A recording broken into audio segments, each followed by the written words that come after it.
This podcast is brought to you by lineupmedia.fm.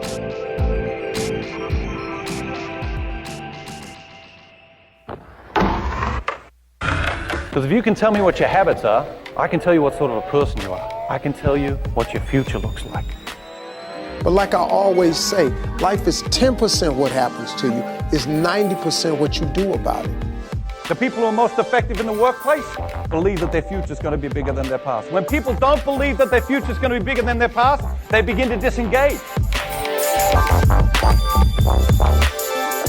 You're listening to The Circuit of Success, a podcast dedicated to helping you achieve success in every facet of life. Only on the lineupmedia.fm podcast network. Now, your host, Brett Gilliland.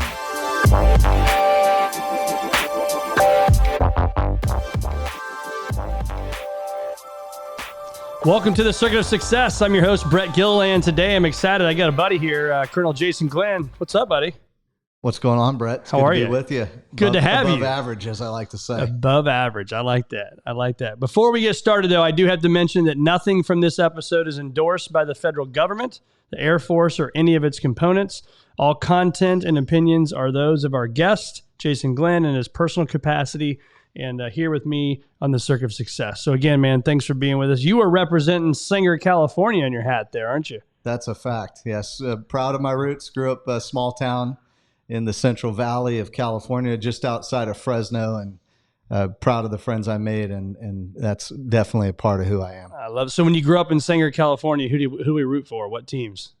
Well, I was a San Francisco Giants fan, remain so to this day, so not a bad team to be affiliated with over the past decade or so. Every other year you had a World Series, For right? a while there it was. That's awesome. Trying to get back there. Well, you are the commander of the 375th Mission Support Group. You lead 1,500 people, man, and serving 13,000 personnel, which is that's a big job. And I know a lot going on in your world, so happy to talk about it. But if you can, just maybe give us a little lay of the land. You talk about growing up in Sanger, California, but what kind of got you on this, and what's made you the man you are today? Well, it started with, a conversation that honestly at the time was a little bit unpleasant with my dad. And he said, hey, don't really have a plan for you to go to college financially. Mm-hmm. So, he said you can kind of take it the hard way or the easy way. And his definition of the easy way was to go to one of the service academies. And so, a little difference of opinion at the time, but, perhaps he knew something that I didn't at the time. And so that was sort of the path, as I wanted to, a top tier education, which I felt that I could get at the Air Force Academy. And, this is not an unusual story from people who are in the military, but after my initial commitment was up, I was having way too much fun and way too excited about what I was doing to get out. And so here I am, 23 years later. Wow. 23 years later. And so did you have people in your family that were in the military, or was that more of just something that was your only way to get to college? No, my dad had been in Vietnam. He was in the Navy, Brownwater Navy and small riverboat. So that was always a part of, I knew that was part of our family. His brother had also served. So we had some military service in the family, but I think I am the first person to be an officer. So that was kind of cool at the time. That's very cool. That's very cool. So how do you, I always like to talk to military guys, man. You guys, you sacrifice so much with your family and deploying and all the stuff that you guys do. It's absolutely amazing. So thank you for that. But I always love the planning side of things that you guys do. When I've been on base with you, the things that go on out there is unbelievable. I don't think people realize in this area, but for you, let's start with, how do we define leadership and how you define success? So kind of two questions there. Sure. So leadership is all about influence and impact. So I don't view leadership from a positional standpoint. I just view it as how much influence you can have wherever you sit in the organization. So there's situational leadership, there's organizational leadership, there's all those type of things that I think really roll it up, and it just sort of depends on where you fit and where you happen to be at the point in time. In the absence of leadership, lead. Yeah. And so that, in a nutshell, is how I look at that. In the military, we're obviously very sensitive to rank, but I've always been of the mindset that, competence is far more important than rank. So you can be a leader, whether it's leading yourself and leading by example, or you can be a person who's at the top of the organization having tremendous influence. Yeah. That reminds me, before we go to the success one, that maybe a couple weeks ago, we were at lunch. I was talking about The Leader Who Had No Title by Raman Sharma, that book. And it's phenomenal. It says exactly what you just said, because you could be at the bottom of the rung, right? But if you've got ideas and things that you think can bring to the table, still bring it to the table, still do it, and still lead and be the best and dominate where you're at, right?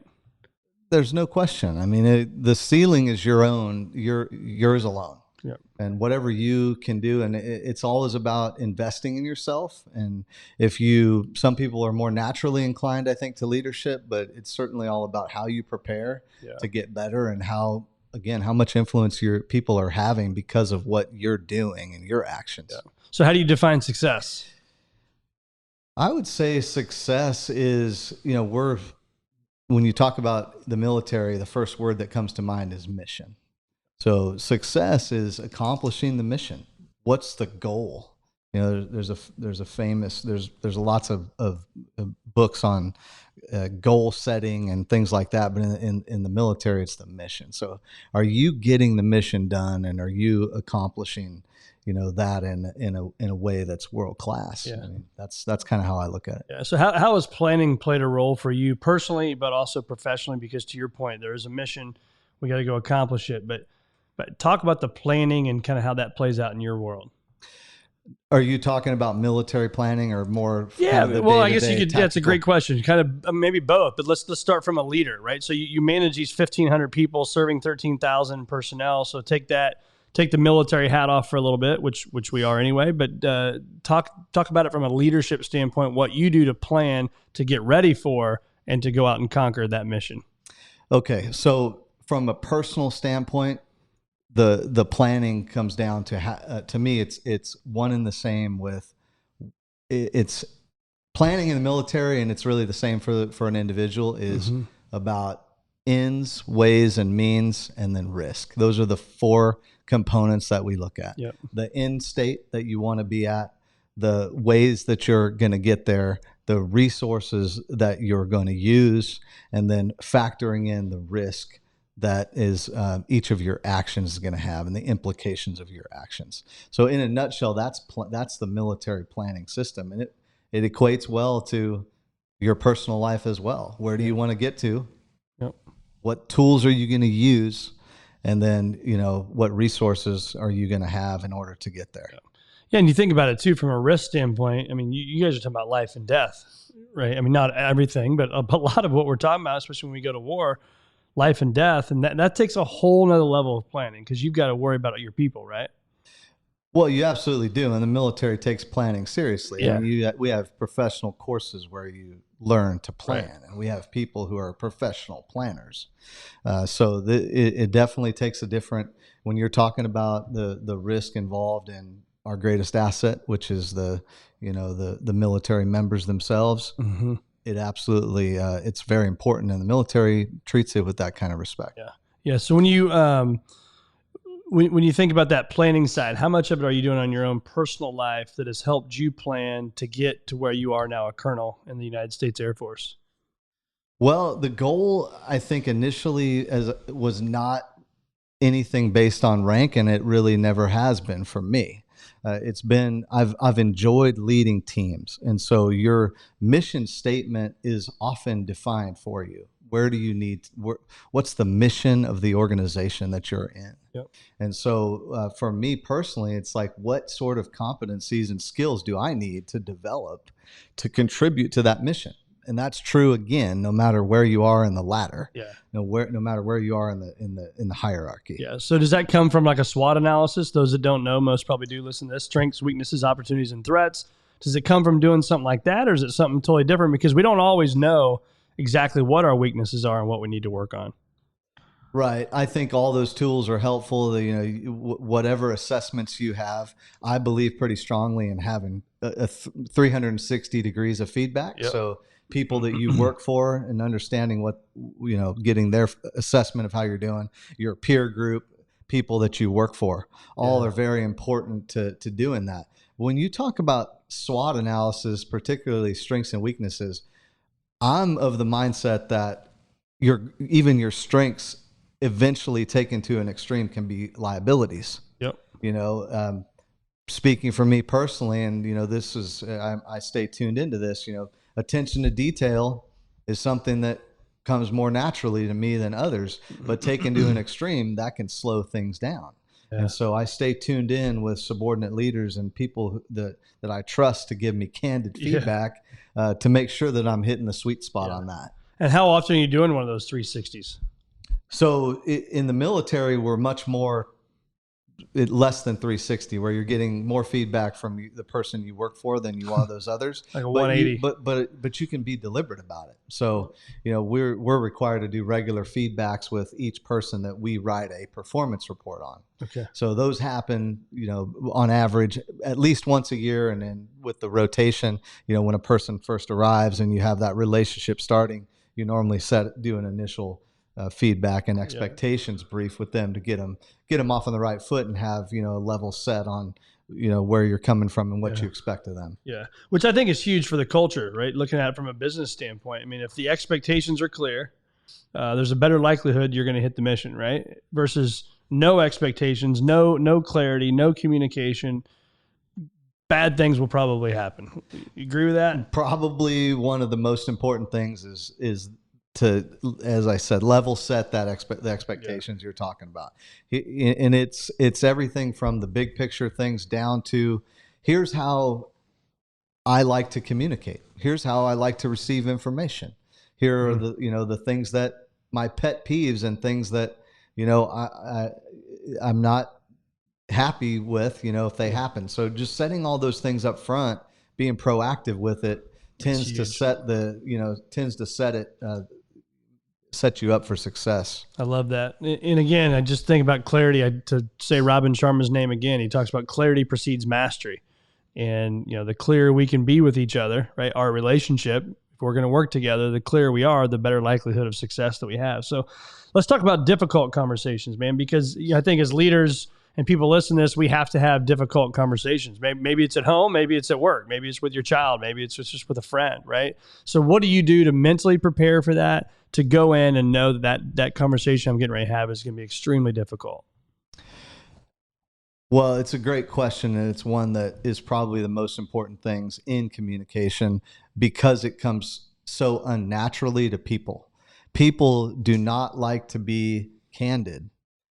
So getting to a crucial or difficult conversation, there's books on this, but getting to those conversations, you have to overcome that natural barrier that you're going to feel, which is an uneasiness to telling somebody how it is, and in particular when it's constructive, telling them how it is and being able to overcome that. Yeah. So it's almost some mental agility up front to do that, and then it gets easier with practice. So I tend to be pretty direct with folks, and sometimes I have to have that conversation and initial feedback. I tend to be direct. I'm going to tell you the good, bad, and the ugly. Yeah. And so the mental preparation is, I like to write things down before one of those conversations. I like to actually write down the main points, not an exact narrative like I'm giving a prepared speech, but sitting down and with bullet points, these are the things I want to cover.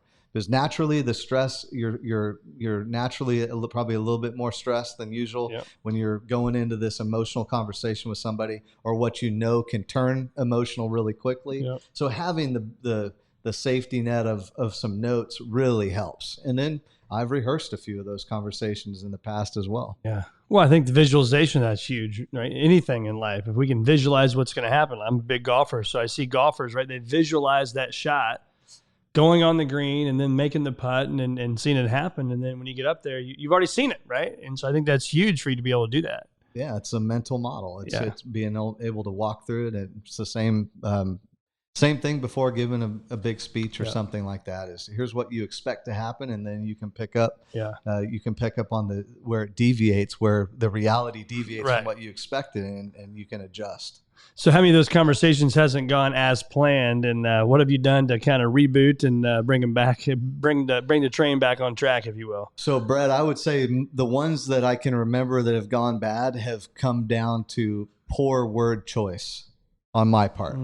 And so that's why probably led to the point I just mentioned of writing it down. But, I've said some things that people will insert the intent that they think you have based on whatever how they've conceived it in their minds. So that's why the first part, actually, before you even get to those kind of conversations, is actually to establish a relationship of trust. Yeah. Because then the intent part is more clear. And if they know that you are having a difficult conversation with them because you're interested in them getting better at something and you're interested in their career progression, or if it's actually something that benefits them, it's a lot easier to have that conversation. It's a lot easier for them to hear it. Yeah.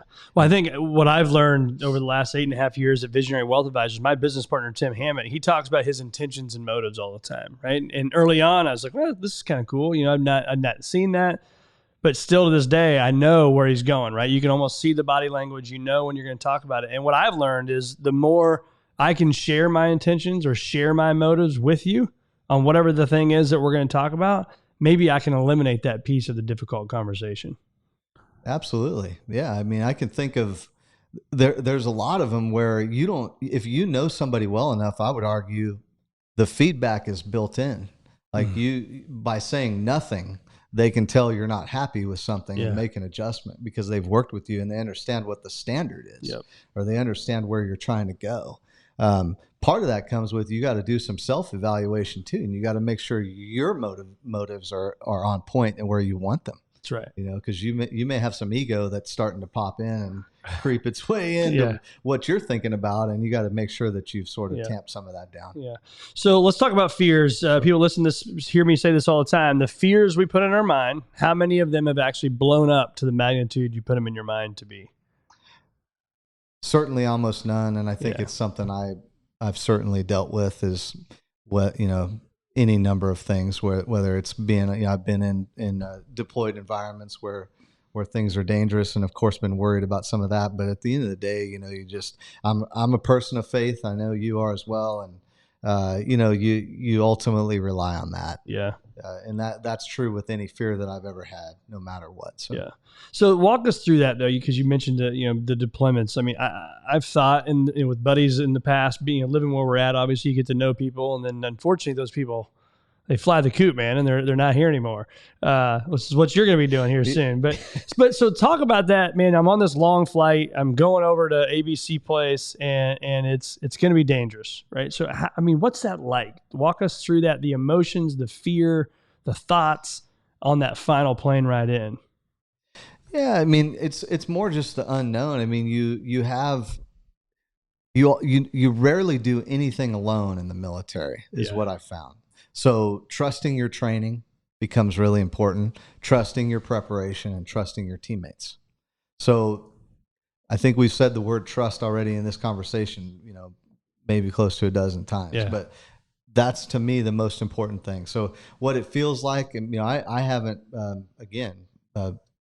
relying on faith and trusting your teammates, knowing that you're ready based on the preparation that you put in, it really knocks down a lot of those fears and, the trepidation you might have. And honestly, looking back, I think some of the most dangerous situations I've ever been in, probably I've been the most calm for whatever reason. And I think the preparation, I think others would say the same thing. Well, I'm not sure I can fully capture why that is, but when I look back at it, being in some combat areas and some tight spots, as you might say, like some of those times I've been completely at ease and completely ready, almost in like a flow state, you might say. Yeah. So it's strange. I'm not sure I can map that out for you here, but I really have to. I think it comes down to those things I mentioned with trust in all of those things, whether from faith all the way down to your the wingmen that you have on your left and right. Yeah, but I think it does come back to that preparation too. I mean, you've played through this scenario a million times out in training, you know, and wherever you guys are training and doing your thing, you've played through it in your mind, or a baseball player has been there, or a golfer, or a business person. I remember me as a new young financial advisor in my early 20s. I would literally, this is back when you had a recorder, right? You didn't do it on your phone. I would have a voice recorder, and I would drive to meetings, and I can remember driving to them, and I would record myself, what I was going to say when I sat down with that potential client. And then I'd play it back, like, oh, that sounds terrible. And then I would do it again, right? And so I think that preparation is so critically important for us, no matter what we do in our day-to-day lives. Prepare, over-prepare every single day, so then when it's your time to go to the at-bat, you're ready to rock. No, there's no question about it. I mean, it really calls to mind something that I read recently, and there's a little story that goes with this, but there's Vince Lombardi was fond of saying, apparently, run to win. Yeah. Okay. And that actually is based in a verse in Corinthians. But what I went and did a little further research on that, and what I found is he talked a lot about preparing to win. So, you know, everybody wants to win. Yeah. You know, but it's different when you win based on luck than when you based on how you prepared. Yeah. And to me, that's a critical point. Everybody likes winning. It's not a matter of wanting to win, although that you have to have that too. Yeah. It's about preparing and knowing, almost, you know, knowing that you're going to win before you do it. Yeah. So, and this just popped in my mind. I wasn't even thinking about this when I was going to ask you, but I think about, when you think about winning, again, I remember back as a young financial advisor, different things I would do. And I thought, man, if I do this, you know, the bells and whistles are going to go off, the stuff's going to fall out of the ceiling. And sometimes we can, quote unquote, win, and there's not the pomp and circumstance that comes with it. And I think that we're usually the most susceptible to failure right after victory, right? So again, that person driving down the road right now, and you're thinking about this victory, but yet you have this hollow feeling of like, I thought it would be different, right? Have you ever had that? And if so, what did you do to maybe overcome that and enjoy the ride? I'm not sure I've experienced like a hollow feeling after something. And, you know, you're always, if anything, I've been motivated by any success that I've had, you know, especially those that you accomplish in teams. Yeah. I think those are particularly rewarding, but I find it to be just more motivating for, hey, what's the next thing? Like, Yeah. you know, I haven't really felt hollowed out or let down, you know, after, you know, being part of a team that gets something done that's really meaningful. Yeah. For example. Are you good at slowing down and celebrating the big milestones? I think I'm good at celebrating anything, Brett. Really, I mean, give me an excuse, but Right. I think self-assessment might be. You know, I feel a lot of satisfaction for some of the things that have happened. You know, like I said, we're tuned into rank in the military, so each one of those milestones is very important. I've always tried to take the time at each of those to recognize people who got me there, because you don't do much of anything without others, you know, being part of that effort. So I think when successes have happened, one of the things I try and do is reflect, and I write a lot of notes to people for when they've had impacts. That's good. And things like that. So I try to celebrate successes, and I try to be introspective and appreciate maybe what my role was in that, but I also really do appreciate the other teammates. Yeah. Yeah. I think it's huge when we talk about the note. I mean, I like to write some notes to people too. And I mean, how many times you get a note in today's world, right? You Rarely. get the text, you get the email, but a note's a big deal.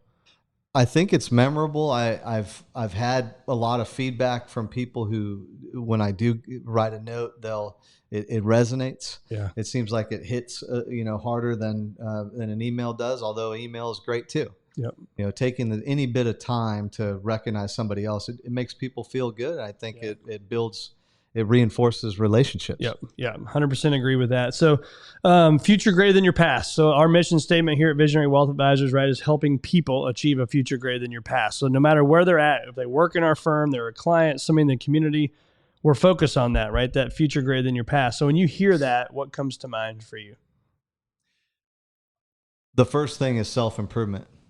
The first thing is, you know, continuing to invest in yourself, you have to be a lifelong learner. Yep. You have to invest in things now in your business. You could be teaching me a lot more about this than I can you, but you obviously have to have a longer view and take actions now that are going to pay off in the future. Right. Just like developing, I'm a civil engineer by training. And so, if you're focused only on repairing the buildings you have and not investing in the future infrastructure, and you're not paying down if you're not burning down risk, as we say, for the future by starting plans now to build something, you're unlikely to achieve that future greater than the past. Well, I think that's a great segue if I could. So when you think about that, I think leaders are paid to think about the future, right? So our future greater than your past. Again, I read something one time, or maybe it was a business coach told me, he's like, you take McDonald's, for example. Somebody gets paid an hourly wage to manage the 90-second goal they have to get you through the drive-through, right? 90 seconds. That person gets paid X, right? But then the person that has to manage the whole team of those people gets paid a little bit more. And then the person that has to manage that shift, and then the person has to manage that store, and then the person has to manage that region, and the person that then manages and is the CEO of all of McDonald's, for example, that pay scale is different. But they're also, the CEO is worried about 20 years from now, what's McDonald's look like, whereas that person on the front lines is worried about 90 seconds. So the timeline we have to manage is a bigger deal the longer you go in leadership, right? So when you think about that, what comes to mind for you when I say that? Well, I really like the time horizon as you laid it out, but I like that urgency and importance matrix. I think I've heard it called the Eisenhower matrix before, but if you break down into a quad chart, urgency, importance on the axes, you need to be spending less time in the urgent, not important, and you need to be spending more time in the not urgent, important, because those are typically the things that take time to develop. And you want to be the type of person who 10 years from now, whoever's sitting in your seat says, I'm really glad they thought of that. Right. And I'm really glad that they started working on it, because things take time to develop, and you got to test things. And usually the first draft of anything, like Hemingway, the first draft of anything is usually garbage. That's a paraphrase. But that's true in anything. So you have to spend the time to go through all of that process and go through the heavy lifting of the real uncomfortable part where things aren't quite right, because eventually they lead to some pretty overwhelming successes. So when you think about it, you've heard me, and you've probably seen this black journal, right? So I use my black journal all the time. There's 5 or 6 of them, 6 of them over here. And so that's important to me. And then my daily planner that you've seen. And so when you think of that stuff for you, is it note taking? Is it think time that it's strategically put on your calendar? How do you do that? And what would you recommend to our listeners? Well, I have systems like you have, and I use the small pocket-sized field notes, and I've got a stack of those that I use to take notes. You have to write things down. I mean, I had a previous boss who said, you have the same jar of marshmallows that, as you get older, the marshmallows go from those jumbo-sized ones to the smaller ones that you got to keep track of, but your brain's still that same size. So, you got to have systems for doing that. I will say, in a candid moment, that, organization is something that I continue to work at, because it may not be the most natural skill to me.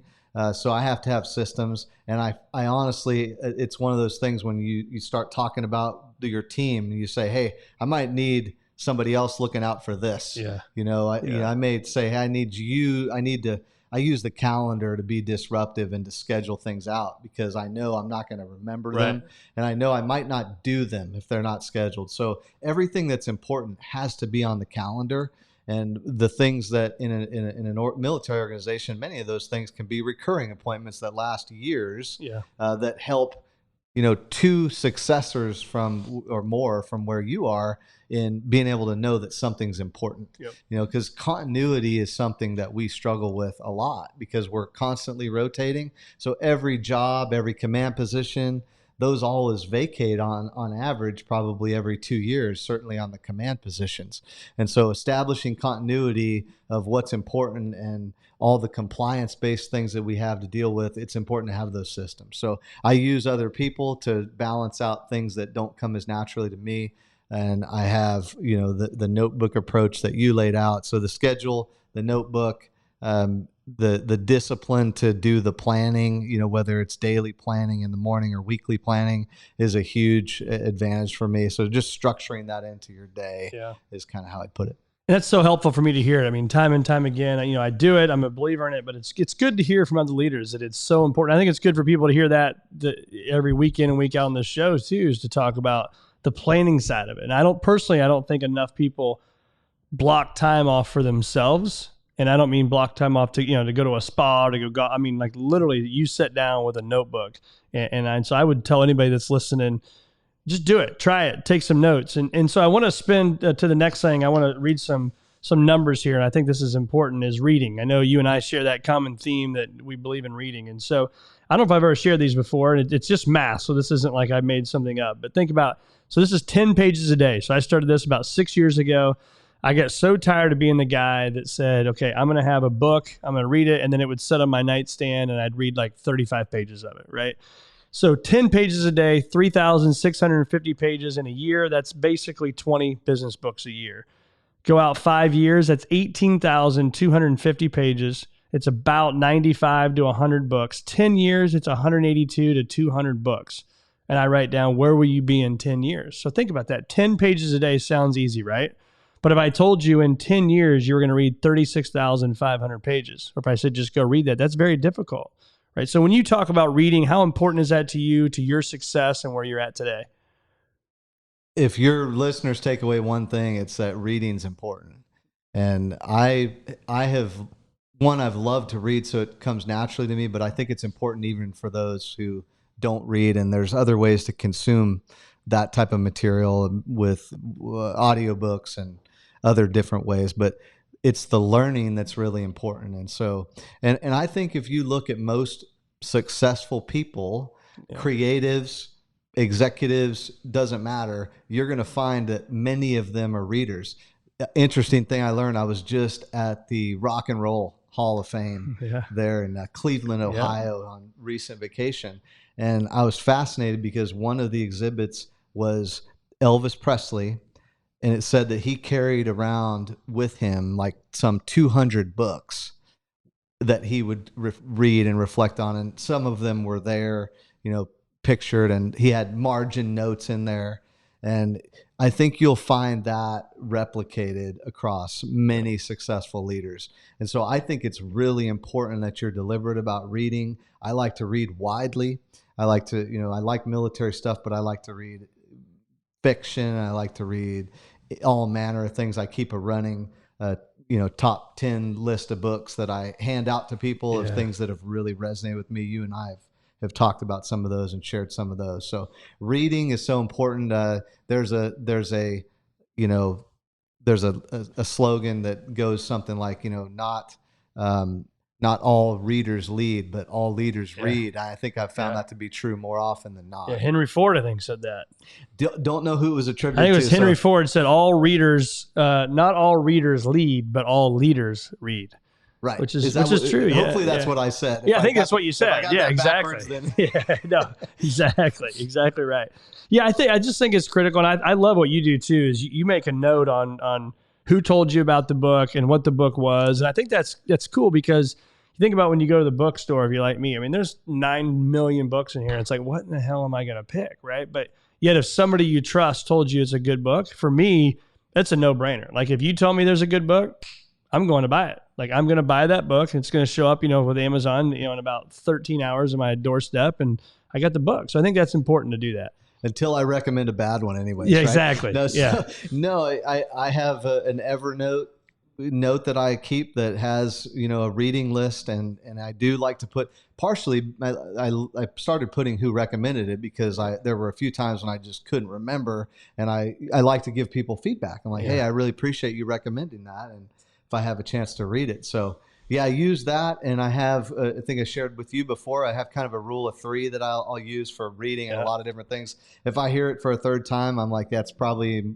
something I ought to look at. So I use little rules of thumb like that as well. So what are you doing on the days, and maybe you don't have these, I don't have them often, but I think it's important, and I think it's okay to have them every now and then too, but what I'm talking about is days you don't want to do it, right? Days you may not want to go do the grind.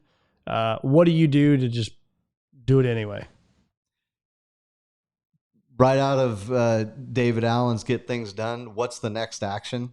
And do it, however small it is. That, to me, it's the first step is all, and I'm a master procrastinator, a recovering procrastinator. So I have to do that or I will put stuff off. And so it's whatever that small, large or small, whatever the next action is that needs to be happen, needs to be done. That's the best advice I can give is, and here's why. Oftentimes what seems so overwhelming is not.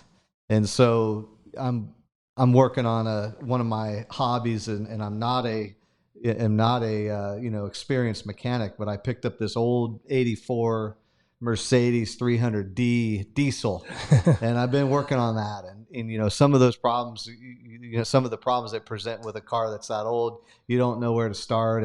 But I recently fixed something that was like the air conditioning wasn't working. It was like a $27 part. Yeah. And when I saw how easy it was, I was irritated at myself that it took me almost a year to take on that job. Wow. Yeah. And so, that's really the salient point here is to take the first step, whatever it is, write it down, put it on your to-do list and say, this is, if before I go to bed, I'm going to get this next action done. And that moves things forward. And then setting deadlines is really important too. I mean, having some accountability with a deadline, internal or external, really helps. Is how many meetings have you been in where you have an hour-long meeting, at the end of it, nobody established the next action, nobody set a deadline for anything, and you find out you need to have another meeting to make up the ground you lost. So yeah, deadlines are huge, man. It's what makes things happen. I think if you put a deadline out there, it's going to happen. So talk to us about the best advice you've been given. If you think back, you've probably worked with tons of great leaders in your world, but is there that one moment that guy or gal gave you some feedback or gave you some advice that has stuck with you till today? Best advice. That is, boy, there's a well there. I got to think about that for a minute. I've had the privilege to work for a lot of great leaders who have given me a ton of advice. My dad and mom gave me a ton of advice growing up. I think the big thing probably from my parents is, it means something to be a Glynn. I mean, you have a built-in reputation that you're not going to let the family down, right? We take care of each other. We stand up for each other. We take care of our friends. All these principles that they built into that simple statement, that it really means something, to be a member of this family. And I can see that and feel that when I go to extended family in Minnesota. And so that's a source of pride. So I don't know that that's advice per se. It's more of an expectation. Other things that I've learned in the military is, you've got to push outside your comfort zone. Almost everything that's worth doing is really hard. Yeah. So always being willing to put the work in, show up, where are you trying to get to, understand the steps to do it, and then just get after it. Yeah. So what do you do? I mean, I know you're obviously a family guy as well, and I see you at the baseball field and all that stuff. But what do you do to stay in the moment? Because I think it can be really hard as leaders and just people that want to keep charging and keep going and doing things. I know I talked to friends about it as well. That, man, it's like you're there, but maybe you're not in that moment. Do you have anything that you've done over the years to stay there? Are you talking about sort of some of the mental clutter that you deal with when you're not present, or but even like being in being at the baseball game, maybe be physically there, but mentally you're over here doing whatever. You're thinking about this thing at work, or you're thinking about that thing you got to go do.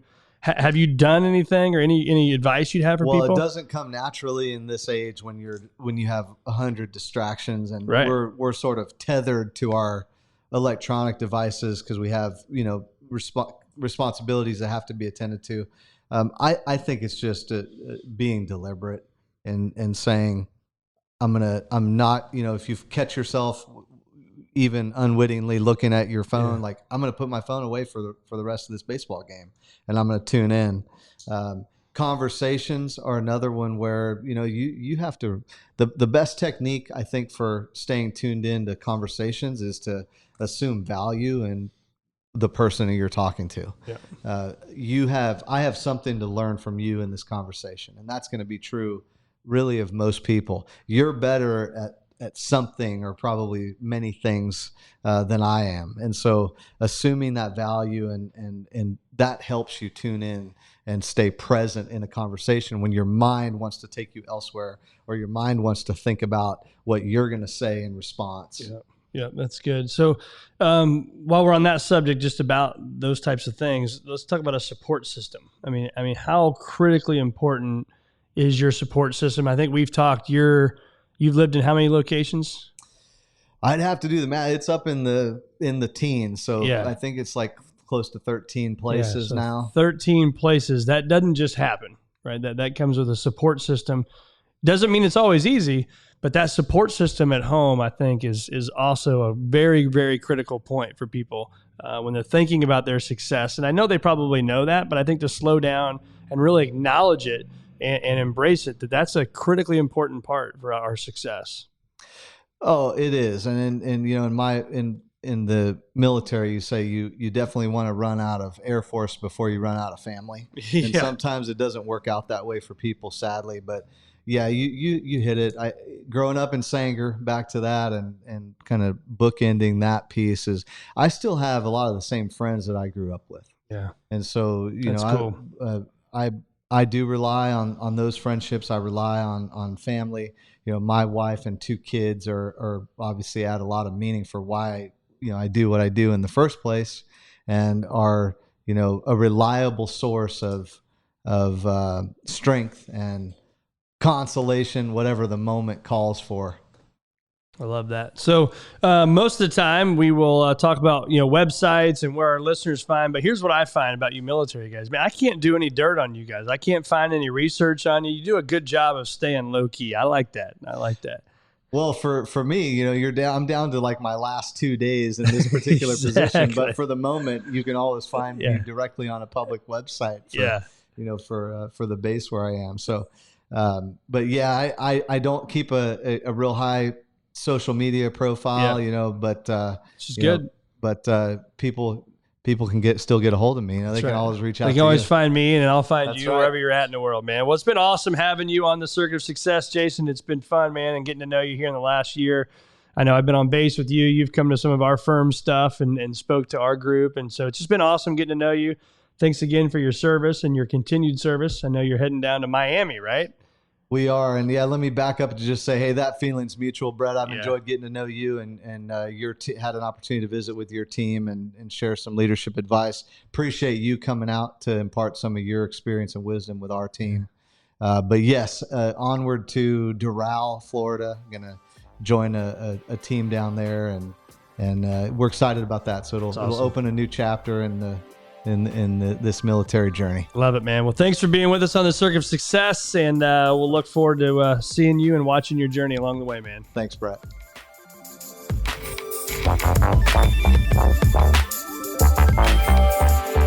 Tune in next week for another episode of the Circuit of Success with Brett Gilliland on the lineupmedia.fm podcast network. Subscribe to the show on iTunes, Google Play, Stitcher, and through our website, circuitofsuccess.com. Follow us on Facebook and Twitter, and email any questions to info@circuitofsuccess.com.